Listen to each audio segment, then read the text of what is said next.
Hi, this is Micornus, Phokane, the leader and the founder of Church Governance Solutions. Today I want to just speak about the characters that we find in the church of today.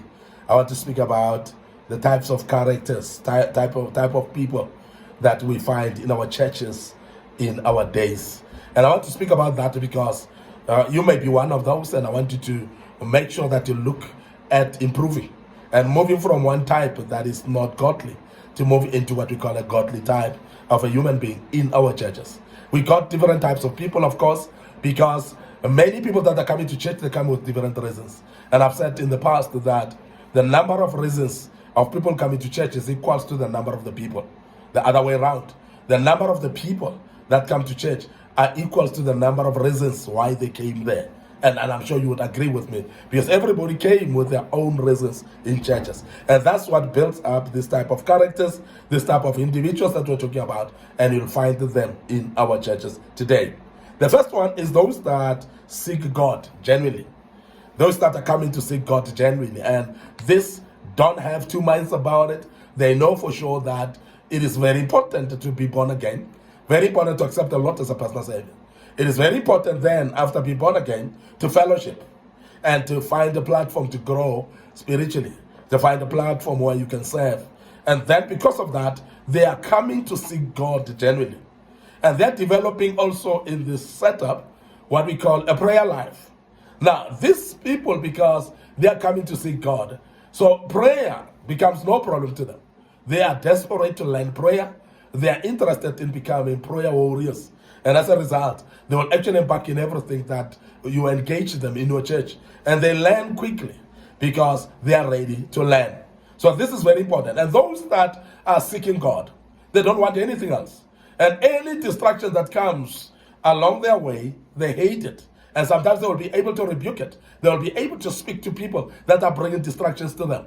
And they'll be able to rebuke them and say, please, I came for God here, and that's it. So please, if you don't want to see God, you don't want to be with God, forget it. So please don't waste our time here. And they are very, very vocal. They are very, very assertive in nature and ability to approach and confront, and ability to tell people that are disturbing them in their pursuit for God.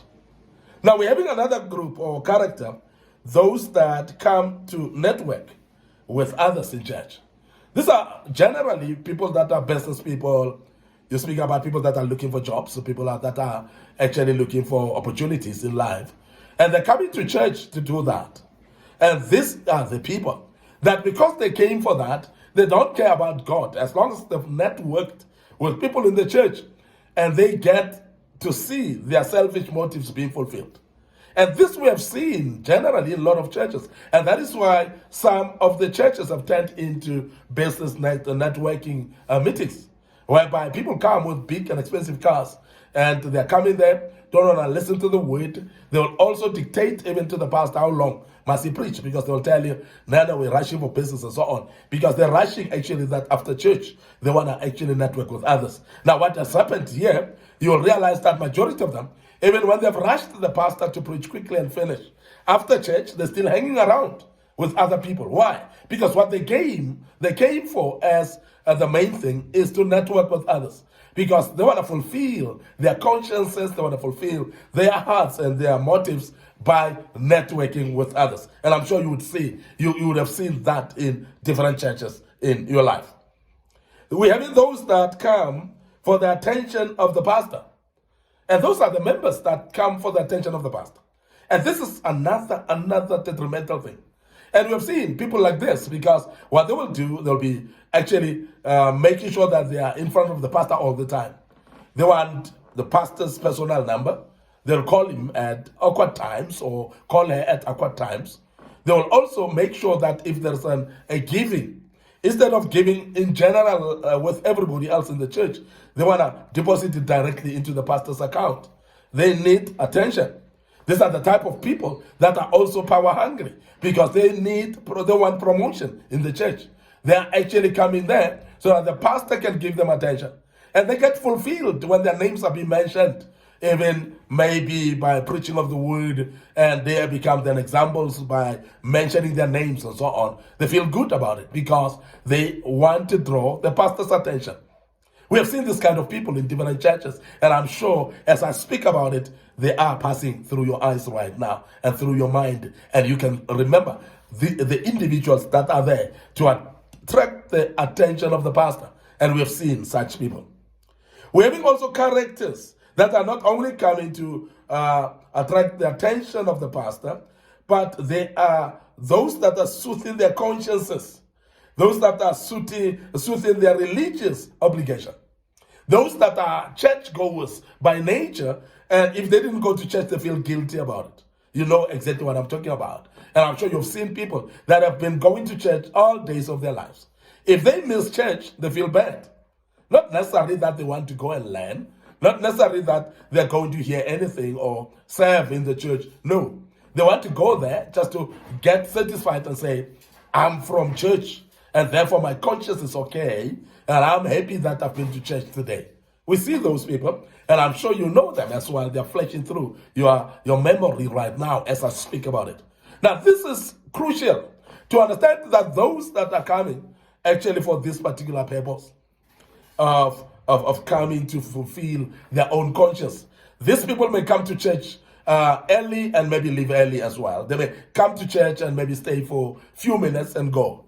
I'm sure you've seen this type of people. And you've seen them maybe even in gyms and exercising and so on, where people will go and clock into a gym and clock out immediately just to satisfy themselves that they've been to the gym, but they never actually exercised. And you know this, and I'm sure you would know that in church as well. Because people are full of religion, and people want to satisfy their religious obligations. They want to satisfy their consciences of saying, I've been to church today, and I'm happy that I've been to church. And we have seen this kind of characters in the church. And I want to warn you that if you are such a person, please forget about it, because it is not going to bear any results in your life. There are those that seek miracles. They come that they seeking miracles and blessings. And they're coming there intentionally, and they're looking for blessings. This type of people will push the pastor to pray for them, even if he was not aiming to pray for them for the day. They will actually look for prophecies upon their lives. They actually would, bless you. So they would actually force the pastor. They will insist that the pastor prophesy upon them. And we've seen this kind of people that when they insist unto the pastor, they get actually happy. Just the fact that they've been prayed for, because their desire is for blessings. And that is why this kind of people, when they are told that your car is coming, they get excited. They are told that your house is coming, they get excited. Your wife, your husband is coming, they get very excited, because to them, they see God as a disher of blessings only. They see God as Father Christmas, who's actually dishing out blessings to them, and therefore nothing else that they see God to be doing. And what they're coming for in church, therefore, is they're looking for blessings. And that is some of the characters that we have in our churches. And I'm sure you would have seen those, and you are aware of those as well. And please be aware of them if you are not aware. We're having those that are coming with an evil intention, like to steal or to seduce others. And I'm sure you would know that as well. And that is the reason why I would always emphasize that when you are in church, don't be careless about how you put your gadgets, your equipment, your handbags, and so on, because it's not everyone who came for the intention of wanting to see God.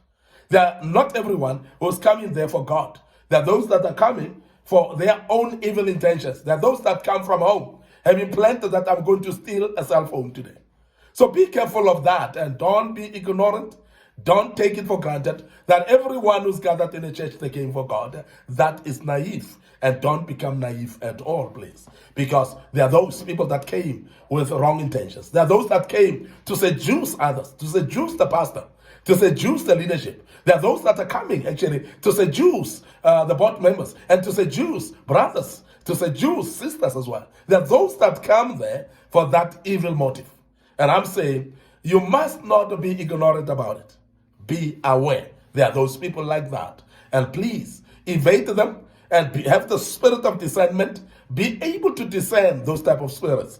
And be careful not to subject yourself to them.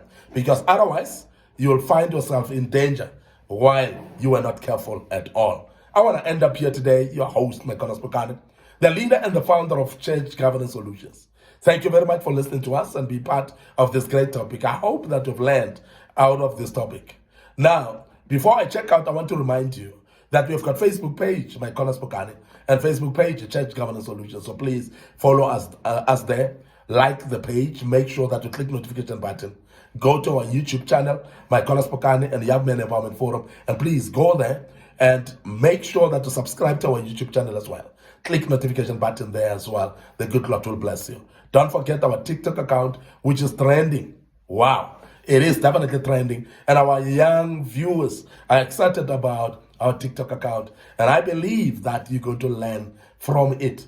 And majority of you who are in churches, you will learn from this TikTok account as well. The good Lord must bless you and allow me to check out right here and say cheers for now.